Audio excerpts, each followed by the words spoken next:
Bien, estamos de regreso con nuestro invitado, ¿no verdad? Lo he anunciado yo. Marcel Clos es economista, trabajó como tal durante varios años en el Banco Central, pero desde fines, diría yo, de la década del 90, invariablemente ha tenido una postura de cuestionarnos, ¿verdad?, el modelo de desarrollo que ha elegido Chile, el modelo neoliberal. La crítica fue primero medioambiental, Marcel.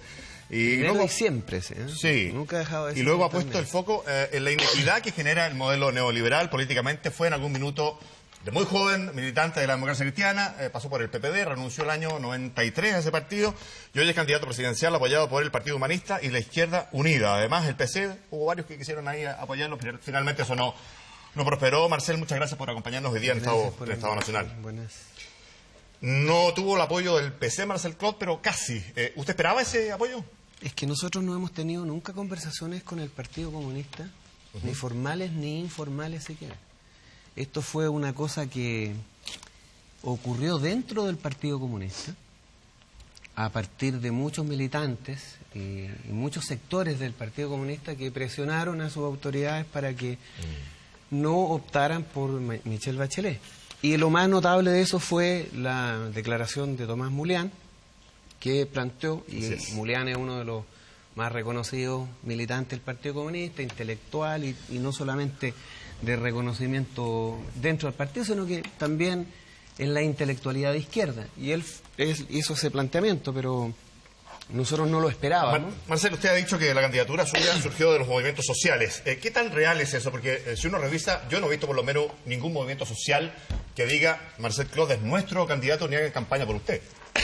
A ver, lo que yo he dicho es que esta candidatura no se construye sobre la base de un estudio de mercado. Acá nosotros no mandamos a ninguna empresa de opinión pública a preguntarle a la gente qué es lo que le gustaría que hiciera un nuevo proyecto político o un nuevo gobierno. Nosotros hemos estado siempre por la educación pública gratuita, siempre por la renacionalización del cobre, siempre por terminar con el sistema de la AFP.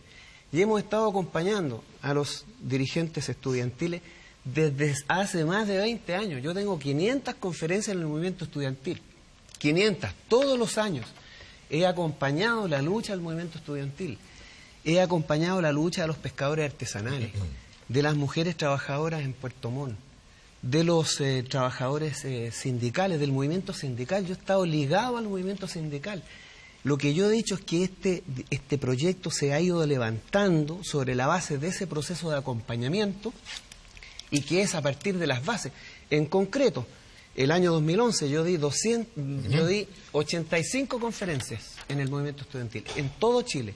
Y es precisamente ahí, en la discusión política con las bases estudiantiles y con los dirigentes estudiantiles locales, que planteamos la idea de un proyecto político nuevo. Y era reiterativo. La pregunta tiene que ver reiterativo era que me planteaban que yo asumiera la conducción o el liderazgo. Pero los movimientos sociales son los que están marcando la agenda hoy día claramente en Chile y sin embargo la candidatura suya en razón de los sondeos, si uno los revisa, no tiene mayores posibilidades por ahora de llegar a la moneda. Hay una disociación ahí. ¿Pero por qué dice eso tú? Porque las encuestas dan otros candidatos que tienen mejores cifras, Marcela. Entonces, ¿cuál es la explicación de esa disociación? Bueno, yo te voy a explicar. Los candidatos de la Concertación y de la Alianza, con suerte sacaron 3.600.000 votos en la última encuesta de verdad, que fue las elecciones municipales. Hay más de 7 millones de chilenos que no va a votar por la Concertación ni por la Alianza, aunque los planetas se alineen. Aunque ocurra la segunda venida de nuestro Señor Jesucristo. ¿Esa es una presunción? No, es así. Pero, es así porque además esas mismas encuestas que tú dices, la Alianza y la Concertación no tienen más aprobación que el 21%. Entonces estamos hablando de que hay un 70% de ciudadanos que no tienen ningún interés y además descalifica ambos proyectos. Porque estos dos proyectos, digámoslo honestamente, son hijos de Pinochet. Se han dedicado a defender el modelo económico de la dictadura militar y lo han hecho de manera descarada y desenfadada. Y eso es lo que a la gente lo tiene aburrido. Nosotros lo que hemos dicho es, miren, hoy día vivimos en un periodo político de inflexión. Ese periodo político de inflexión significa que nadie sabe lo que va a pasar este año. Nadie lo sabe Porque hay 7 millones de chilenos que podrían levantarse ese día en la mañana y para decirle, bueno, pero yo lo que te digo, podrían hacerlo o podrían no hacerlo. Yo no te estoy diciendo que nosotros vamos a ganar, yo te estoy diciendo que nosotros tenemos una muy buena posibilidad. Además, no solamente lo digo yo, sino que lo dice la revista Foreign Affairs, que reconoció que esta candidatura era la más promisoria anticapitalista. O uno de los eslogans, Marcel, es todos a la moneda. Si llega la moneda, ¿con quién efectivamente llega Marcel Clot? Porque no se conoce una lista parlamentaria y tal vez tampoco nombres o figuras que estén apoyando esta candidatura y que puedan eventualmente, por ejemplo, integrar un gabinete. Bueno, mira, yo creo que hay algunos nombres, ¿no? O sea, por ejemplo, Malucha Pinto, Tomás Hirsch, Luis Mesina. Gente de la cultura. Gente del mundo de la cultura, del mundo de los trabajadores. Hay muchos dirigentes estudiantiles de regiones que están en esta candidatura. Y además nosotros hemos dicho claramente, o sea, la lista va a construirse. Nosotros vamos a tener una lista parlamentaria, pero se está construyendo. Pero además hay otra cosa importante decir. Todos somos políticos, todos somos seres políticos. Claro. Y nosotros esperamos, por ejemplo, a pedirle a un Tomás Muleán o a un Humberto Maturana si le interesa participar en este proyecto. Por lo tanto, gente, intelectuales, capaces de poder asumir tareas de responsabilidad política, que lo harían bastante mejor que, por ejemplo, el señor Lavín, que tiene ideas muy poco lúcidas respecto a cómo se administra la política de Estado. Me parece que no es lo que nos va a faltar. Gente, intelectuales y capacidad para gobernar no nos va a faltar. Correcto. Vamos a ver, Marcel, y regresamos de inmediato después de eso al panel, una nota sobre lo que algunos han llamado los candidatos alternativos a la moneda. ¿Quiénes son? ¿Cuáles son sus propuestas? ¿En qué están? La mirada y la aproximación de Franco Ferreira en la siguiente nota.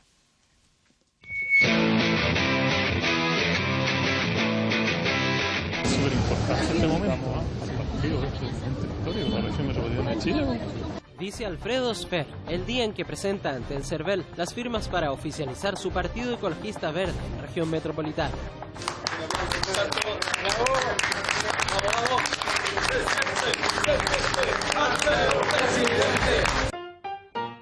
Pero... ¿Y esto qué es? ¿Hay que subirlo? ¿Aquí? Un momento. No. Momento. Quedamos al sexto. Momento. No. Séptimo. Nos pasamos. Hay que bajar al sexto, ¿no? Sí. 6 pisos más tarde... ¿Y usted estaba corriendo una maratón? ¿Qué pasó? No, venía haciendo la escalera. Ya. No, que no le dé un ataque ahora porque... No. El hombre del cabello cano se da cuenta del agotador ejercicio político que rodea las candidaturas que esta semana no han tenido la visibilidad de los debates y que en el bregar de sus campañas han debido enfrentar públicos difíciles y hasta el severo látigo de la indiferencia. La chica viene caminando decidida. Hola, guagua. Hola, Emi.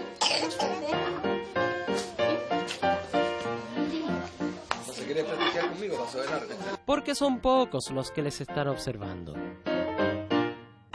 ¿Haces pautas de prensa a las que uno conoce, que vienen medios de comunicación, te sacan imágenes? Si yo hago una pauta de prensa van a llegar, pero en el fondo, si tú te estás dando cuenta, los canales están siguiendo a los candidatos de las dos alianzas y en particular a 3 de esos candidatos. Resulta entonces de suyo sano entregar un espacio a todo aquel expuesto al difícil camino fuera de las mediáticas primarias. De que te vayas a encontrar con mierda en el camino, te lo seguro, porque estamos rodeados de mierda. Literalmente, vos. Me dicen mierda y justo había... Claro. Donde encontramos a emblemática dirigente de Anda Chile. ¿Había estado en una pauta tuya así, donde fuera la prensa, televisión? No, nunca. Y a tantos otros. Usted abre una puerta y le aparece alguno. Hola, soy Gustavo Ruz, coordinador nacional del Movimiento por una Asamblea Constituyente. Y como todo alternativo, enfrentan por estos días el más complejo camino de la independencia. Estoy sentado al lado de un candidato presidencial, pero la gente, ¿qué puede hacer? ¿Puede firmar por ti para que inscribas esa candidatura?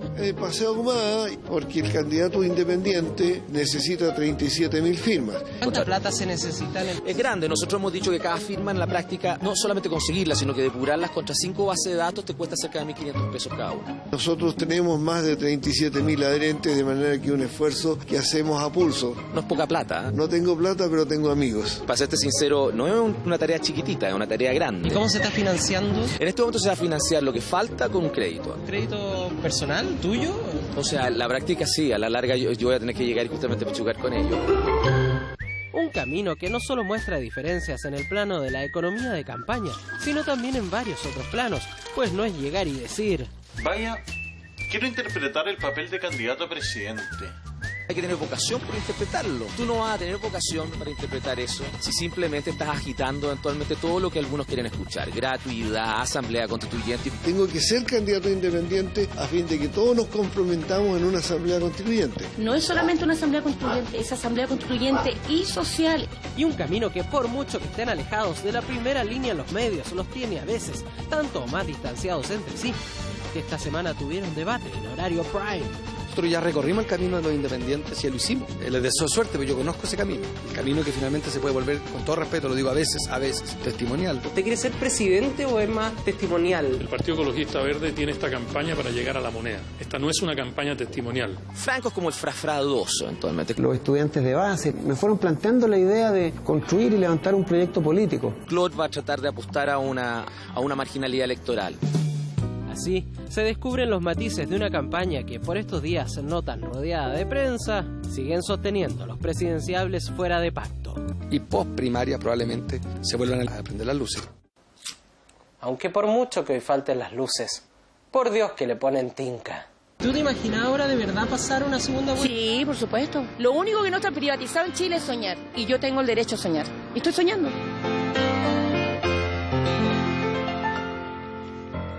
Bueno, Marcel Clos tiene un montón de propuestas en términos generales. Diría yo, propone una sociedad de derechos en Chile. Lo primero que haría al asumir, entiendo, como presidente electo sería una asamblea constituyente convocada a través de un plebiscito. Yo quiero abrir el panel, no sé, Hernán, tú. Candidato. A mí me gustaría preguntarle por Michelle Bachelet y las posturas de Michelle Bachelet.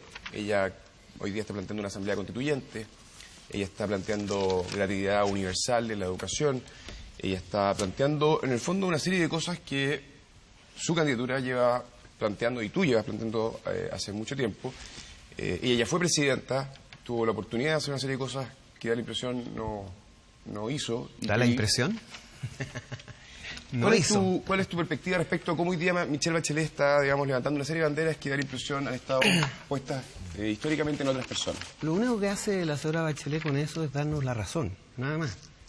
Porque finalmente, cuando tú tienes una candidata que estuvo muy confortable con la constitución autoritaria del señor Pinochet, cuando estuvo muy contenta con el sistema de la AFP, que además reforzó y que además obliga a las mujeres a jubilarse a los 65 años si es que quieren recibir el bono por hijo nacido, cuando le entregó a la AFP el derecho a poner toda la plata de los chilenos fuera del país, a mí me parece que es poco coherente que hoy día ella esté planteando este proyecto. Es poco coherente, ¿por qué? Porque ella no lo hace desde la honestidad más profunda de su compromiso político. Porque cuando ella ha gobernado para las multinacionales, cuando ella toleró que el cobre de Chile se lo lleven las multinacionales, como se lo llevan hoy día, sin hacer nada al respecto, entonces me parece muy poco consistente, muy poco honesto que ahora, porque las encuestas le dicen, porque la tendencia política va en la dirección de la Asamblea Constituyente, de la educación pública gratuita, entonces a mí me parece que no es posible creerle. Es una deshonestidad política profunda y marcada. Y además, ella no dice que quiere una Asamblea Constituyente, dice que cree que podría ser. Es ambigua. ¿No? Es totalmente ambigua. Además, ella lo dice dentro de la institucionalidad. Y el problema es la institucionalidad pinochetista, que la concertación durante 20 años se cuadró, legitimó, fortaleció y le dio profundidad. Por eso que es muy difícil. ¿Sabes lo que pasa? Que en política, como en todas las cosas de la vida, hay que ser consistente en el tiempo. No es un problema de opinión, es una cuestión de principios. Si tú eres partidario de la educación pública gratuita, lo tendrás que ser toda la vida, y no cuando los vientos cambian. Y el problema es que aquí los vientos han cambiado. Seguramente Clarisa quiere hacer un par de comentarios. Bueno, hola. ¿Qué tal? Marcel. Primero, creo que es encomiable que hayan tantas candidaturas, porque lo que está permitiendo en el país abrir un debate múltiple, movilizando, yo creo que movilizan además más ciudadanía. Esto abona en el sentido de ampliar el interés por la política. Creo que esto puede revertir este dato que nos daba el candidato cuando señalaba la alta abstención que hubo para las municipales. Y yo creo que todos pueden contribuir en esa dirección. Pero primero, mi primera sorpresa. Casi todo el diagnóstico de todos es que la política es una política mala, sorda, ciega a los movimientos sociales.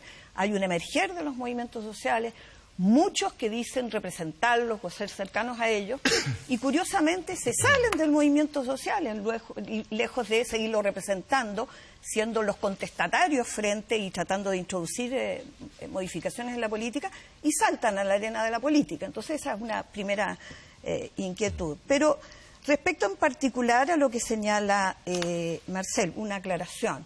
Es la pensión básica solidaria, el pilar solidario a los 65 años. La pensión no ha sido tocada para las mujeres a los 60 años y se les agrega, por el contrario, un ahorro adicional que acumulan a lo largo de su vida por los niños. Por lo tanto, una importante introducción, un cambio muy importante estableciendo un pilar solidario. Pero yendo a la pregunta de fondo que te hizo Hernán, en la elección pasada, efectivamente hubo dos candidaturas alternativas a las de la concertación y la de la alianza, que realmente presentaron opciones muy distintas, que fueron la de Marco Enríquez Ominami y la de Jorge Arrate. Y yo creo que ahí sí se notaba que habían posicionamientos muy distintos. Hoy día, cambios mediantes, derrotas de la concertación mediante, movilización ciudadana mediante, y como reconocimientos de cosas que hay que incluir en el mundo de la concertación, que hoy día se amplía a nueva mayoría, han sido incorporadas. Lejos de denostar eso, uno debiera alegrarse de que efectivamente haya capacidad de innovar en la política. Entonces la pregunta que hay que hacer es si esta nueva mayoría, con probabilidad alta de que sea la candidata quien lo represente, Michelle Bachelet, plantea en buena medida parte de lo que señala Marcel Claude en su candidatura, con parlamentarios, con alcaldes, con consejeros regionales, es decir, y en el caso tuyo, en una relativa orfandad, por decirlo de alguna manera. Y yo creo que el elector se mueve con el corazón y vota con la razón.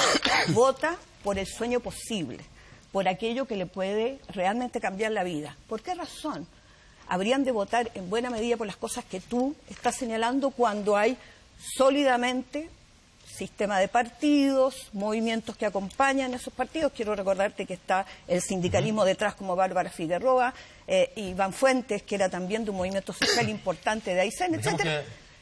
¿Por qué razón habrían de votar por ti y no por la candidata que representa esas mismas inquietudes? En primer lugar, sobre lo del pilar solidario, esa es otra martingala que hizo la señora Bachelet para resolverle el problema a la AFP, porque acuérdate que con el sistema de AFP más de la mitad de los trabajadores se iba a quedar sin pensión. Esto se lo inventaron la AFP para resolverle el problema y mantener la duración del sistema. Por lo tanto, no me parece una solución al problema de los pensionados. Además, tú no me vas a decir que 80.000 pesos mensuales como pensión es algo digno de reconocer y aplaudir. A mí me parece una cosa completamente impresentable. No puedes pedirle a una persona de 65 años que viva con 80.000 pesos. Me parece grave defender las propuestas de la señora Bachelet por el famoso pilar solidario, que de solidario es con la AFP y no con las personas. Sobre todo sobre el tema de los movimientos sociales, de hacer política. ¿Por qué los partidos políticos tienen la prerrogativa de ser los que hagan política? Todos somos seres políticos. Todos tenemos el deber, el derecho y la legitimidad de estar y disputar en la arena política los puestos de mando de la sociedad, y no tiene por qué ser un partido político exclusivamente. A mí me parece que ese comentario no ha lugar. Ahora, ¿por qué confundes cuestionar con denostar? O sea, en este país no se puede cuestionar las políticas públicas, no se puede criticar a un político porque eso es denostarlo. Que yo sepa, no la he insultado a la señora Bachelet, he cuestionado sus políticas, no he denostado su persona. Por lo tanto, a mí me parecería que una vez más usemos las palabras en su justa medida y en lo que significan. ¿Sabes por qué? ¿Sabes por qué no hay que creerle a la señora Bachelet? Porque a Salvador Allende, cuando postuló su proyecto, nadie le fue a preguntar ¿por qué tenemos que creerle a usted? Porque tenía una historia política. A Eduardo Frei Montalva Nadie le cuestionó la posibilidad de que en realidad iba o no a hacer la revolución en libertad, la reforma agraria, la sindicalización campesina. Nadie se lo cuestionó. ¿Por qué se le cuestiona a la señora Bachelet? Porque la señora Bachelet gobernó para las organizaciones empresariales. Que eso todo el mundo lo sabe y deberían saberlo. No sé si se acuerdan de Campeche. Cambiarle el uso de suelo a un terreno, área verde, para que una empresa multinacional norteamericana, vía presión del embajador norteamericano, lo hiciera. ¿Y quién lo hizo? La señora Bachelet, el 31 de diciembre del año 2009, antes de irse. Esa es la historia política de esta señora. Y de la concertación, porque en realidad la señora Bachelet representa la concertación. La concertación aumentó la desigualdad. La concertación aumentó la pobreza, y tú bien lo sabes, y me lo cuestionaste una vez por los medios de comunicación. Me dijiste que además yo era hiperventilado porque decía que en Chile había 80% de personas que no llegaban a fin de mes, y esa es la verdadera pobreza que hay en Chile. Hablaste de que en Chile había un 80% de pobreza. Eso es pobreza. Cuando tú no llegas a fin de mes, es pobreza. Eso se hizo durante los gobiernos de la señora Bachelet. Entonces, eso no es denostarla, eso es decir las cosas por su nombre. Y si no les gusta, bueno, cámbiense de partido, abandonen la política. Abramos, Guillermo y Gonzalo. No, yo hay algo que me parece que no puedo dejar pasar. Cuando tú dices la concertación defiende el modelo de Pinochet, yo francamente creo que eso es tirar el elástico hasta un límite exacerbado. ¿En qué lo sentido? que hay, lo que voy a explicar ahora, lo que hay es un país que estaba viviendo una dictadura, un dictador que pretendía eternizarse en el poder por 8 años, y que en lugar de eso, una coalición de partidos decide derrotar a la dictadura por la vía pacífica. Eso llevaba, y llevaba de nosotros como contracara, el aceptar la institucionalidad y por lo tanto derrotar a la dictadura dentro de su institucionalidad. Lo que ha hecho la concertación en todos estos años son enormes progresos en el ámbito económico, enormes progresos en el ámbito social, dentro de ese marco que efectivamente aceptó para evitar que el país siguiera sufriendo los horrores de la dictadura en la cual estábamos viviendo. Y lo que nadie puede negar es que repetidamente la concertación ha hecho lo posible para poder cambiar el régimen político, para democratizar el país, y eso no se ha podido hacer, como tú bien sabes, por la combinación del régimen binominal y por las leyes supramayoritarias que hoy día tenemos. Entonces yo no creo que eso sea defender el modelo Pinochet, eso es cambiarlo desde adentro, porque fue el precio que se tuvo que pagar para tener una transición pacífica que salvó vidas, que le volvió la dignidad a este país. Entonces yo no creo que eso sea defender el modelo de Pinochet. Ahora, quiero volver un poco a tu programa, porque tú dices, este no es un programa que está hecho por una agencia de mercado. Sin embargo, cuando yo veo la lista de cosas que hay acá, un programa interesante, pero es un petitorio de cosas que hace gente que se parece bastante finalmente a lo que haría una agencia de mercado. Por ejemplo, en educación dice eliminar el uniforme, adoptar en lo posible el modelo de educación de Finlandia. O sea, una cantidad enorme de cosas que es bien interesante de ver. Ustedes lo pueden ver en todoslamoneda.cl, donde uno se pregunta, bueno, eso es un largo petitorio, enorme petitorio de cosas. Ustedes van a democracia, economía. Entonces la pregunta es, bueno, ¿cómo tú vas a compatibilizar todas estas cosas? Si tú fueras efectivamente electo, y hay que ponerte un poco en esa situación, ¿cómo vas a organizar toda esta enorme cantidad de cosas, muchas de ellas contradictorias, que hay dentro de tu programa? ¿Cuáles son las contradictorias? O sea, podemos ir a varias cosas que están acá: libertad de expresión, democracia directa en asambleas comunales, provinciales, regionales, democracia participativa, parlamento unicameral, voto de chilenos en el extranjero. La pregunta es por la contradicción. ¿Dónde está la contradicción? No, todas esas cosas tienen elementos de contradicción evidentes. La pregunta es cómo tú vas a... Progresos económicos y sociales. Cuando termina la dictadura militar, el 5% más rico ganaba 140 veces más que el 5% más pobre. Hoy día es 350 veces. ¿Progreso social? No es progreso social. La mitad de los trabajadores gana menos de... Momento. Bueno, pero eso te da una indicación de que la desigualdad ha sido profundizada por la concertación y no ha disminuido. Los trabajadores ganan menos de 250.000 pesos. La mitad de los trabajadores gana menos de 250.000 pesos. Las mujeres, la mitad de las mujeres menos de 205.000 pesos. ¿Progreso? No es progreso. El ingreso per cápita de $20.000. El ingreso per cápita mensual del 99% de los chilenos, $720. Eso no es progreso. La Concertación mantuvo intacto el Código del Trabajo. ¿Lo modificaron en un ápice siquiera? Nada. La Concertación mantuvo y profundizó la AFP, mantuvo y profundizó la ISAPRE. ¿Dónde están los progresos económicos y sociales que la Concertación ha traído a este país? No existen. Hay una regresión social y económica. El cobre. ¿Qué es lo que hicieron con el cobre? Lo desnacionalizaron. Fue la Concertación la que le entregó a las multinacionales el cobre. Tocó la famosa ley minera del señor José Piñera, que dice que a los inversionistas extranjeros, para recuperar el cobre hay que devolverle el valor presente del flujo futuro de todos los ingresos hasta que terminen los minerales. ¿Tocaron el problema del cobre? No lo tocaron. ¿Dónde están los progresos? A mí me parece que, ¿sabe lo que hizo la Concertación? Profundizó el modelo, lo sacralizó además y lo legitimó. La Constitución. Esta Constitución, ustedes deberían saberlo porque son liberales supuestamente, esta Constitución es total, absoluta y rotundamente ilegítima. Es la Constitución de 7 personas, todos hombres, pertenecientes a lo más rancio de la aristocracia chilena y de lo más conservador de la Iglesia Católica. Fue refrendada en un plebiscito fraudulento. Ustedes gobernaron 20 años con esa Constitución, 20 años. Y el capítulo quinto, el artículo quinto del capítulo primero de esa misma Constitución te permite cambiar cosas importantes en este país por la vía del plebiscito. Nunca lo hicieron, porque de alguna manera la Concertación ha gobernado satisfecha con esto. Ahora, ¿cómo vamos a hacer nosotros todo esto? Es muy simple, no es tan complicado. A ustedes les complica porque tienen que transar intereses con el señor Luce, con el señor Mate, con el señor Angelini, porque tienen negocios con ellos. Pues su gente de ustedes está en los directorios de las empresas que pertenecen a estos grupos económicos. Pero aquí lo que nosotros vamos a convocar un plebiscito, tan simple como eso. Artículo 5º, capítulo 1 de la Constitución del 80. Tú puedes convocar a un plebiscito, preguntar, ni siquiera dice que no es vinculante, ni siquiera lo dice. Pues incluso podrías convocar a la Asamblea Constituyente sin preguntarle a nadie, porque también el artículo 6º de ese mismo capítulo 1 de esa misma Constitución establece que todos los órganos del Estado, inclusive el Tribunal Constitucional, tienen que someterse a la voluntad popular. Está escrito en esa misma Constitución.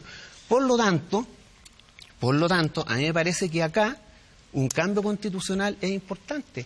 Nosotros vamos a nacionalizar el cobre, 40.000 millones de dólares que te va a dejar el cobre, que te va a permitir duplicar el presupuesto de la educación, duplicar el presupuesto de la salud. Solucionar el problema en Chile se puede porque existen los recursos y existe la capacidad para hacerlo. No existe la voluntad política. Yo lo estaba escuchando y, bueno, me parece que el enfrentamiento natural que se ha producido en esta mesa habla del problema clave que tiene la nueva Concertación. Es decir, hay un discurso, hay un sentimiento, que yo entiendo que su candidatura busca identificar, ¿no es cierto?, que es de una izquierda que, a pesar de estar fraccionada, de tener distintas alternativas entre Bachelet, Marco Enrique, ¿no es cierto?, Marcel Clod, Alfredo Sfay, Bachelet no es de izquierda, es de derecha. Bueno, es que ahí hay un tema. Al mismo ámbito ¿Por qué? de ustedes. Porque finalmente la construcción de esa nueva Concertación se da por sentado de que esta izquierda se va a incorporar. Se da por sentado de que las propuestas, de que el Bachelet ha hecho un esfuerzo en sus propuestas de acercarse a ese mundo. Y donde el conflicto está puesto en la credibilidad de que lo que no se hizo en el pasado o lo que no se cree finalmente se vaya a terminar implementando. Y es lo que le escuchaba aquí a Marcel Clod en términos de que por qué no votaría por Bachelet en primera vuelta. El problema es de que aquí lo más probable es que en noviembre tengamos una primera vuelta y que en diciembre tengamos una segunda vuelta, donde ¿qué va a hacer Marcel Clod? Una dificultad que ya enfrentó Marco Enrique en el pasado frente a esa segunda vuelta, porque la consistencia, la coherencia y sobre todo para las candidaturas testimoniales que tienen esa fuerza moral muchas veces, esa claridad y definición en sus temas, finalmente tiene que enfrentar un escenario donde lo más probable, por la evolución que se tiene, es que no estén presentes y va a tener que elegir. Y vamos a ver a Marcel Clod defendiendo la opción de Michelle Bachelet. Yo no sé por qué me lo preguntan esto a mí y no se lo preguntan a Bachelet, ¿no? O se lo preguntan a... Cuando venga este programa, sin duda le vamos a hacer la misma pregunta, Marcel. Pregúntale eso a ella porque la verdad, yo lo he insistido acá, yo no sé de dónde sacan estas tantas certezas. 3,5 millones de votos entre la Concertación y la Alianza, dentro de 13 millones, es una votación despreciable. Discúlpame que Sí, te lo pero diga, no la no desprecia representa tanto a mientras nadie. usted no obtenga algo similar o parecido. pero es que en este Porque se punto atribuye los 7 millones que no, votan. yo no te estoy diciendo que yo no me lo atribuya, te estoy diciendo que existen ahí, que están ahí, más de 7 millones. Andrés Velasco dijo lo mismo. Hay sentado en 7 esa silla. millones de votos que están ahí y en consecuencia uno puede decir, si nosotros somos capaces de levantar un proyecto coherente, consistente, responsable, con historia política, porque este proyecto tiene historia política. Yo no vengo recién entrando a la política, llevo 20 años de lucha política, no en el Parlamento, no en los ministerios, en los movimientos sociales, en el movimiento estudiantil, como intelectual. Tengo historia política en Chile y antes de eso, en tiempo de la dictadura, también fui militante de Sebastián Acevedo, participé en la agrupación de economistas socialistas, tengo mucha historia política, conozco este país, lo he recorrido, ya hice campaña en el 2011, cuando fue el movimiento estudiantil, por lo tanto, tengo cierta certeza de que es muy probable que ese día se levanten más de 3 millones de chilenos, no a votar por la concertación ni por la alianza, los partidos de la dictadura, las coaliciones de la dictadura, y se levanten a votar por un proyecto democrático, por un proyecto que quiere darle a este país derechos, porque en Chile no existe ningún derecho consagrado, todo es negocio, todo es lucro, lucro en la salud, lucro en la vivienda, lucro en la previsión, lucro en la educación, lucro en los estacionamientos, lucro en todo. ¿Dónde están los derechos de las personas? ¿Dónde están los derechos de las personas? Nosotros vamos a constituir, y eso es lo que la gente tiene que saber. Nuestra convicción total y absoluta es que si nosotros entramos en la moneda, vamos a terminar con esta Constitución, vamos a terminar con la AFP, vamos a recuperar el cobre para el desarrollo de Chile, porque nosotros hemos estado más de 20 años en lo mismo y no le hemos preguntado a ningún encuestador qué es lo que hay que decir. Sí. Y esto que tú me decías anteriormente, bueno, se parece, claro que se parece, pero nosotros siempre lo hemos dicho, pues. Siempre lo hemos dicho, no le hemos preguntado a nadie qué quieren ustedes. ¿La única diferencia lo de credibilidad? El proyecto... ¿La única diferencia? No, porque la concertación gobernó para las multinacionales. O sea, es que sus políticas, dime qué políticas implementaron para cambiar la situación de nicho de negocio que tiene hoy día Chile. Todo lo que hicieron fue fortalecer. Todo es negocio, pues. Todo es una oportunidad de negocio. ¿Quieres tener salud? Negocio. Paga, copago, cotizaciones. ¿Quieres tener educación? Paga. ¿Quieres tener previsión más digna? Paga. Entonces, ¿dónde están los derechos? ¿Dónde están los derechos de las personas en este país? Y la concertación durante 20 años consolidó este país como un nicho de negocio donde la gente trabaja 12 horas promedio diarias. En consecuencia, en segunda vuelta... Segunda vuelta, la respuesta está pendiente ahí. El apoyo queda vacante. Porque el discurso de consistencia y de coherencia, en segunda vuelta, ¿qué pasa con Marcel Clot? Si es que no llegara a estar por alguna casualidad de la vía. Yo voy a votar por mí en segunda vuelta. Andrés. Yo tengo algunas dudas, pero... Y se ríen ustedes, esa risa siempre tiene un toque así descalificador. No, a mí me parece que en primer lugar comparto en gran medida el diagnóstico. Comparten una lectura de Chile que está equivocada. Está equivocada.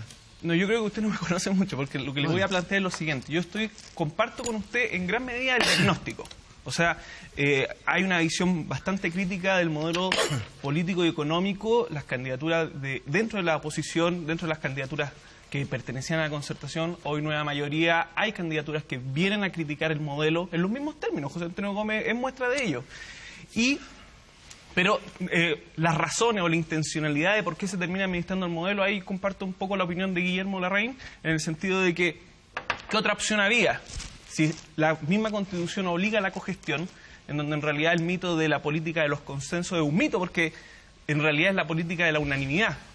Porque lo que hace el binominal precisamente es inflar a una minoría, igualarla con una mayoría y adicionalmente hay que exigirle un quórum, o sea, voto a esa minoría que está supervalorada para efecto de hacer modificaciones. Entonces, la pregunta mía, a pesar de compartir el diagnóstico, tiene que ver con las propuestas, donde en realidad podría centrarse la discusión.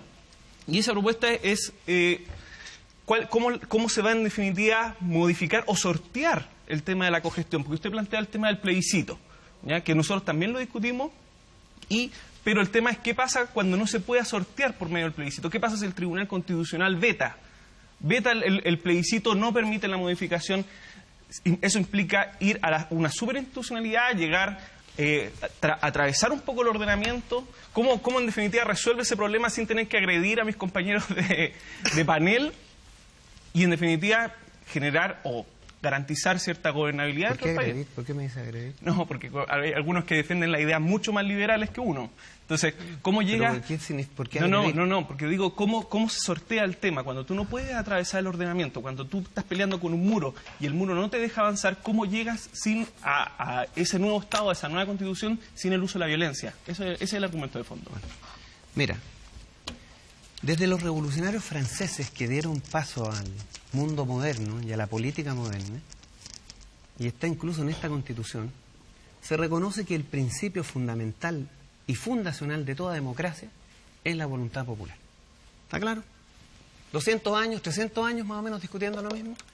Bueno, esta Constitución, hecha por 7 personas, hombres, ratificada en un plebiscito fraudulento, es ilegítima, inmoral, antidemocrática, dictatorial. Concedo. Ok. Lo que nosotros vamos a hacer es poner en funcionamiento, poner en marcha el poder constituyente, originario, anterior a cualquier ley, anterior a cualquier derecho, anterior a cualquier ordenamiento, está la voluntad general.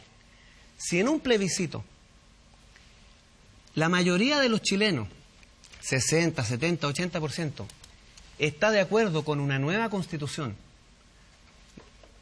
sobre la base de una asamblea constituyente elegida por votación directa y popular, y después de ese plebiscito, vinculante o no vinculante, porque no lo especifica la Constitución, el presidente puede llamar y convocar a esa asamblea constituyente.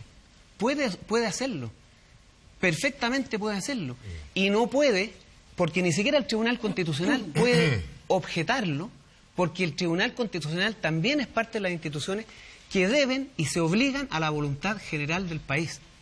Y nosotros, con esa Asamblea Constituyente, y nosotras, vamos a tener una nueva Constitución. Esa nueva Constitución va a establecer que los parlamentarios deberán elegirse por elección directa y no por el sistema binominal, y todas las autoridades políticas judiciales, pero ¿qué elección pasa directa, si lo veta el ordenamiento? ¿Qué pasa que no existe que el binominal no es directo, el binominal te permite con el 30% tener el 50%. Directa, pues, por voto, proporcional, para que tú tengas representación directa. No, pero cuando te digo elección directa, es que las personas van a votar, van a elegir a los delegados por elección directa. Vamos con Clarisa. Pero para terminar el punto. Porque este es un tema interpretativo. Bueno, si se acepta o no se acepta un plebiscito vinculante. Pero ¿Y cómo se logra eso además sin parlamento? Por eso sin convocar. Una nueva constitución va a tener que permitir a todos los parlamentarios de las autoridades de este país a renunciar. Van a tener que renunciar y elegirse de acuerdo a la nueva constitución. Eso es lo que va a hacer. Así nosotros vamos a hacer el cambio, porque lo que este país necesita es refundarse sobre la base de los derechos. Y esta Constitución no lo permite. Por lo tanto, nosotros como país, y lo decía Camilo Enrique hace 200 años atrás, ninguna generación puede imponerle a otra la forma en cómo tiene que vivir. Y estas generaciones quieren cambiar la forma en cómo quieren vivir. Eso es simplemente. Voy a contestar algunas de tus afirmaciones y voy a volver a insistir con lo que planteé al inicio. ¿Por qué le creyeron a Allende? ¿Por qué le creyeron a Frei Montalva? ¿Y por qué no le creen a Michelle Bachelet, que fue con lo que iniciamos el diálogo nosotros? Y bueno, precisamente por lo que señala, porque cuando iba un presidente en un régimen electoral en donde podían acompañar las mayorías y no había sistemas de quórum en los congresos, obviamente los programas de los presidentes eran realizables. Hay que reconocer que esa fue una de las amarras más difíciles para que buena parte de las promesas de la Concertación y particularmente Michelle Bachelet encontraran trabas. Yo cité, tú no habías llegado en la primera parte, cómo fue la reacción de la oposición de derecha a la reforma de la salud al Plan Auge, que tuvo que nacer mutilado. Como parte de la discusión sobre la reforma previsional también tuvo que mutilarse, y por eso compartimos contigo el diagnóstico de que los principales cerrojos están en la Constitución. Yo no creo que la Asamblea Constituyente como mecanismo sea la única fórmula ni que garantice los resultados, porque Venezuela, que por lo que escuché en 4 entrevistas tuyas, estuve ayer escuchando 3 horas de entrevistas tuyas para saber realmente lo que piensas. están todas en YouTube, etcétera. Tú citas a Venezuela como ejemplo de asamblea constituyente, está Colombia, está Ecuador, y todas con resultados distintos desde el punto de vista social. Y entonces, nosotros compartiendo de que hay que hacer un cambio constitucional, yo no estoy segura que la metodología que emplees garantice necesariamente que esa nueva constitución refleje los cambios sociales que tú estás teniendo. Y entonces, como de lo que se trata, y vuelvo a insistir acá, es que tú le ofrezcas a la ciudadanía una promesa posible, realizable, que efectivamente le cambie la vida. Debo decirte que la señora, que hoy tiene una pensión básica solidaria insuficiente y hay que fortalecer el pilar solidario, no se siente maltratada, siente que algo le cambió su vida y lo vas a ver en tus recorridos seguramente, porque si hay una fortaleza que ganó Michelle Bachelet fue en estas materias. Por lo tanto, yo vuelvo a preguntar, no hagas si no quiero agredirte, pero no puede ser como el presidente Piñera, que en 20 días hace más que en 20 años. Tú no puedes decirle a la población que ya vas a subir y en un año vas a cambiar todo. Eso no te lo cree absolutamente nadie. Yo creo que no he dicho que en un año vaya a cambiar todo eso. Lo que nosotros hemos dicho es lo siguiente, muy simple y sencillo. Igual, discúlpame, 80.000 pesos mensuales. Es indigno. Discúlpame. La alternativa era cero. Bueno, alternativa era cero, pero alternativa al sistema de capitalización individual es el sistema de reparto que nos da 80.000 pesos de pensión. Y eso es resultado, estas pensiones indecentes son el resultado de haber instalado el sistema de AFP y haber eliminado el sistema de reparto que existía anteriormente, donde los 80.000 pesos no era precisamente... el sistema de reparto podríamos hablarlo en otros lados. Bueno, en el mundo los sistemas mixtos. El sistema de reparto. En el mundo los sistemas mixtos son una de las respuestas más innovadoras que están teniendo en el mundo los sistemas de AFP, en el mundo el sistema AFP va hacia atrás y hacia atrás. Pero ustedes están planteando, Marcelo, un sistema tripartito, ¿o me equivoco en materia de AFP? Nosotros estamos planteando volver al sistema de reparto, donde aportan el Estado, los trabajadores y los empresarios. ¿Y cómo lo hacemos con un país que envejece, Marcel, que cada vez menos activos mantienen más pasivos? La plata la pone el Estado. Las proyecciones no van en esa dirección. Eso lo podemos discutir, tengo los datos, pero da para largo, digamos. Pero nosotros podemos perfectamente estar 30 hasta 40 años con el sistema de reparto, con las cotizaciones que hoy día existen, sin tener que meterle mano al Estado ni un solo peso. En cambio, este sistema le cuesta al Estado 1 billón de pesos todos los años. Este sistema es deficitario para el Estado. El sistema de reparto no lo sería y daría harto mejores pensiones que los 80.000 pesos que tú defiendes de las AFP. Yo defiendo que para los que nunca trabajaron ahora, y para ¿cómo los voy que a garantizar? nunca se pensionaron tengan algo. Voy a garantizar el tema de la AFP, el tema de las pensiones, sin poner un peso el Estado, solo con las cotizaciones actuales, usted podría subir muchísimo las pensiones. ¿Sabes cuánto es? Es que eso realmente te lo demuestro. Es notable. Te lo voy a demostrar. No he escuchado a ningún economista serio decir algo parecido. Qué horror. Marcel. Te lo voy a demostrar. ¿Cuánto es lo que... ¿Tú sabes cuánto recaudan la AFP anualmente? ¿Sabes cuánto es o no? ¿Sabes o no? No, el monto exacto no. No lo sabes. 4,5 billones anuales. ¿Sabes cuánto gastan en pensiones? ¿Sabes cuánto gastan? ¿Lo sabes o no? No lo sabes. 2,3. ¿Cuánto te queda? Pero perdón. ¿Cuánto te queda? De esos 2,3, ¿cuánto paga el Estado? Esos 2,3 que tú, con los cuales estás disponiendo son los fondos provisionales de las personas que están ahorrando. Bueno, pero eso es lo que te puedes gastar así livianamente en pagar pensiones hoy día. Porque esos están destinados a pagar pensiones de personas que están trabajando. Pero eso es lo que te estoy diciendo. Se están gastando en pensiones 2,3 de los 4,5 que entran. Pero espérate un poco. Hoy día hay menos gente de la que está trabajando. ¿Tú querías que yo te lo demostrara? ¿Tú querías que te lo demostrara? Entonces, atiende. Pero un sistema que no sea válido para 5 minutos, un sistema que sea sostenible en el tiempo. Atiende. 4,5 son los ingresos, 2,3 son los gastos. De esos 2,3, 1,2 lo pone el Estado. O 1, ponle 1. Yo puedo nacionalizar eso, entregarle un sistema público, voy a seguir teniendo los mismos 4,5 todos los años, puedo duplicar las pensiones, dejar de gastar ese billón que gasta el Estado y todavía me queda un excedente para pagar pensiones con lo que actualmente se está gastando en el sistema de AFP.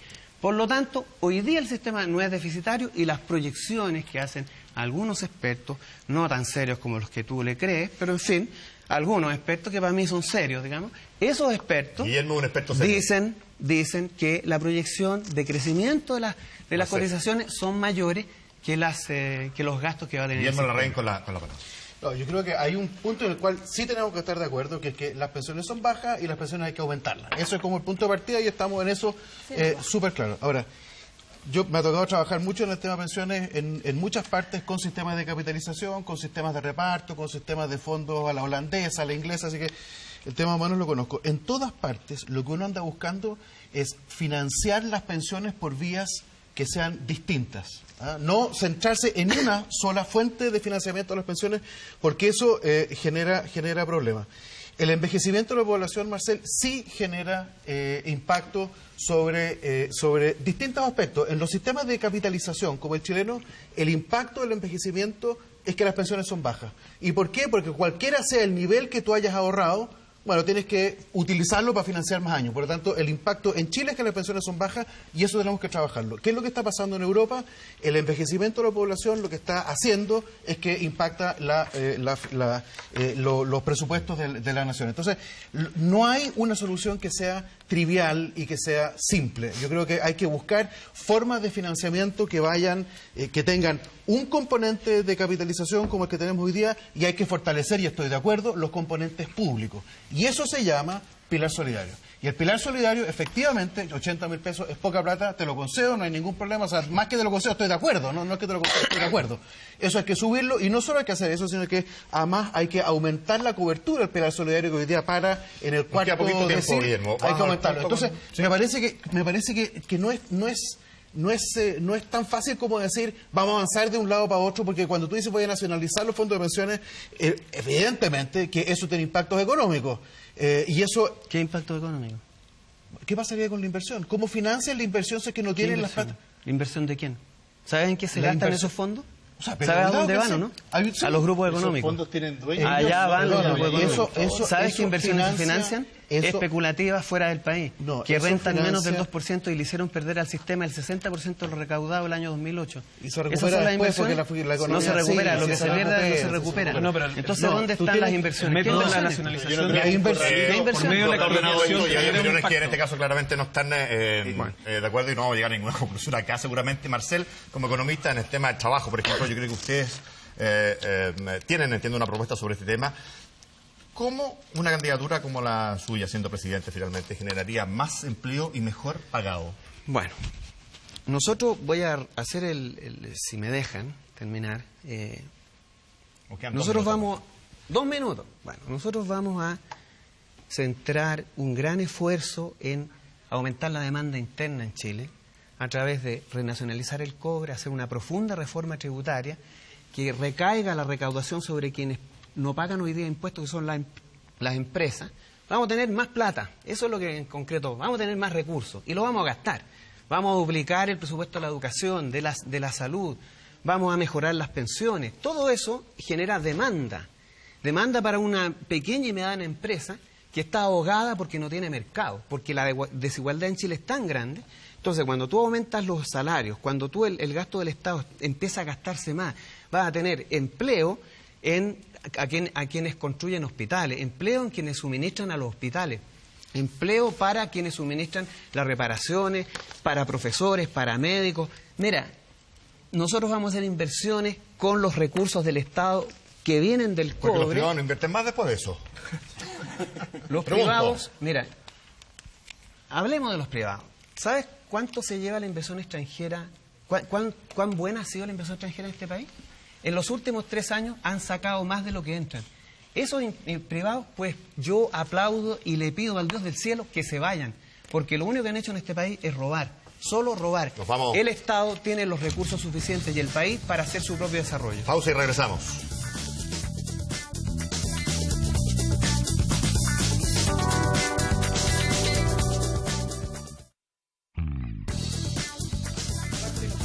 Bueno, el debate acá siguió más intenso todavía en comerciales. Nos vamos, termina Estado Nacional. Le agradecemos al candidato presidencial Marcel Clos de habernos acompañado en el Estado Nacional esta mañana. Y a los señores panelistas y señoras también. Y un saludo para el Día de los Padres y por la reciente ley de igualdad parental, que creo que es un dato muy importante en el país. Chao, hasta el próximo domingo.